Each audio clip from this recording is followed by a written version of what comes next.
I was trained to be tough. Born in a conservative Rajput family in Rajasthan, I grew up with the weight of tradition on one shoulder and the weight of expectations on the other. But I was not like the other girls. I didn't dream of marriage or domestic life.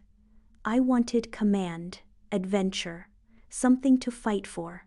The army was my rebellion and my pride. I rose through the ranks quickly, known for my grit and clean record.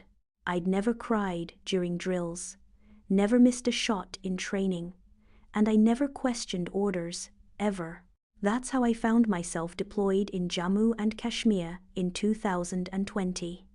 The tension in the valley was like a wire pulled taut. I was posted in a surveillance division, but I was trained for counterinsurgency too. Every briefing drilled into us the same thing. Don't trust them. They'll smile at you while hiding weapons. Islam radicalizes them. Be alert. Be ruthless if you have to. I believed it. We all did. Then I met her. Ariba. She was just a civilian, a school teacher in a remote village near Kupwara. We were conducting a sweep through the village after reports of insurgent movements. She stood in the corner, arms crossed, watching us storm her school like we owned the place. Our eyes locked. Hers didn't flinch. Later that evening, I passed by again while checking perimeters. She was sitting alone under a tree with a small tiffin. She looked up and said, "Hungry?" I didn't answer. I should have walked away. But something in her calm made me pause. She smiled and offered me roti with some sabzi. "No poison," she joked. I sat down. I don't know why. That's how it began. Not with books or debates or speeches, just with kindness. Over the weeks, I returned to her school post-patrols. She would offer tea, stories of her students, poems she wrote. She never brought up Islam, but the way she moved, the way she spoke, it was like her faith was stitched into the fabric of her being. Calm, measured, dignified. I hated how it made me feel. I began to question things, quietly, shamefully. I started noticing the villagers, how they still smiled, still offered us chai, despite everything, despite how we stormed into their homes like monsters. At night, I'd think about Ariba's words. "Islam teaches us to respond to evil with good," she once said when I asked why she wasn't angry at us. I laughed in her face at the time, but it stayed with me, gnawed at me. I started reading. First out of suspicion. I found an English translation of the Quran in a market bookstore and kept it hidden under my bunk. I thought I'd find hatred inside. Instead, I found verses that spoke directly to me. "Indeed, with hardship comes ease. Do not let the hatred of a people prevent you from being just."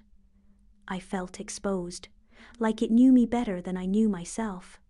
Still, I resisted. I had my training, my loyalties, my background.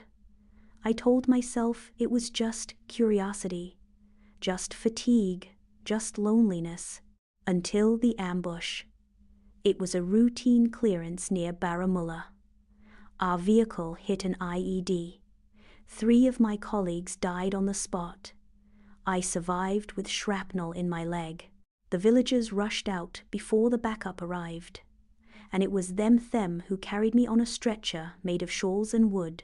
It was Ariba who cleaned the blood off my face while we waited. That night, in the base hospital, I cried for the first time in years, not for the pain, but for how wrong I had been. Still, I couldn't say it. Not yet. Not even to myself. But something had changed. I had seen the reflection of something purer, something deeper than rituals or rules, something I couldn't yet name, but would spend the next few months chasing. The few months after the attack were filled with recovery, painkillers, and a whole lot of reflection. I knew I was not the same person I was before. I was no longer the soldier who simply followed orders, who only believed in fighting and surviving. Now, I questioned everything. Ariba continued to visit me in the hospital whenever she could. She wasn't allowed to stay for long, but each time her presence felt like a balm. She would read to me from the Quran, her voice gentle but firm. The more I listened, the more I began to hear a message that contradicted everything I had been taught. One day, I asked her, "How can you live in a world like this and still be so calm, so full of light?" She smiled softly. "It's because I am not afraid. Not of you, not of them, not of anything." I thought I understood, but in reality, I had only begun to touch the surface. During my rehabilitation, I began to study the Quran more seriously, away from prying eyes. I didn't even tell my friends. I feared they would think I had lost my mind. I was careful, reading when I could, hiding the book under my pillow, sneaking through verses in the middle of the night. The doubts I had started to resolve themselves. I began to understand the wisdom in the teachings, the real teachings, the ones that spoke of compassion, justice, and balance. I was struck by the stories of women in Islam. They were not submissive figures, but rather incredibly strong individuals, leaders, warriors, scholars, and mothers. They were praised for their resilience, their intellect, and their faith. This was the kind of woman I wanted to be. A woman who was not defined by her gender, but by her will and her faith. One of the most eye-opening moments came when I read about the concept of jihad. It wasn't about violence or hatred. It was about striving for self-improvement, battling the inner self, and fighting for justice. The greater jihad was the battle against one's own weaknesses, greed, anger, and arrogance. This felt like a call I could answer, something personal and deeply meaningful. But my journey wasn't simple. I had to unlearn so much. My entire identity as an officer, as someone who had been taught to view Muslims with distrust, crumbled with every page I read. I found myself ashamed of my ignorance, ashamed of how I had once looked down upon people because of their faith. I was breaking down and rebuilding all at once. One night, as I sat alone in my barracks room, I made a decision. I was going to embrace Islam. I didn't need anyone else's approval. I knew what I had found. And in that moment, I whispered, "I believe in Allah. I believe in His oneness. I believe in the message of the Prophet Muhammad, peace be upon him." It was a moment of liberation, a quiet, intimate declaration of faith that nobody else had to witness. I took my first steps toward wearing the hijab shortly after that.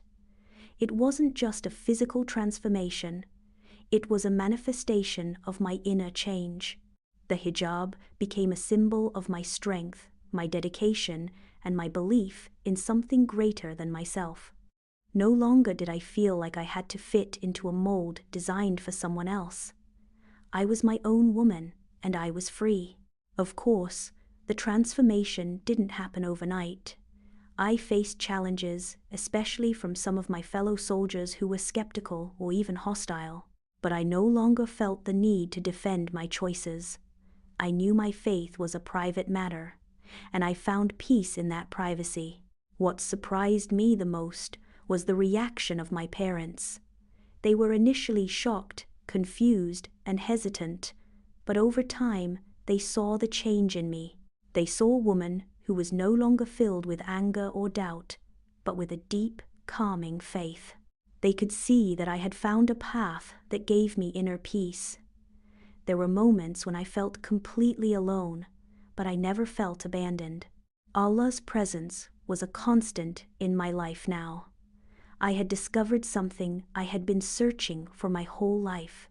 Peace, true peace. I never told Ariba that she was the one who had opened my eyes, but I will always be grateful to her for that. She wasn't just a civilian teacher in a faraway village. She was the reason I found Islam, the reason I found myself,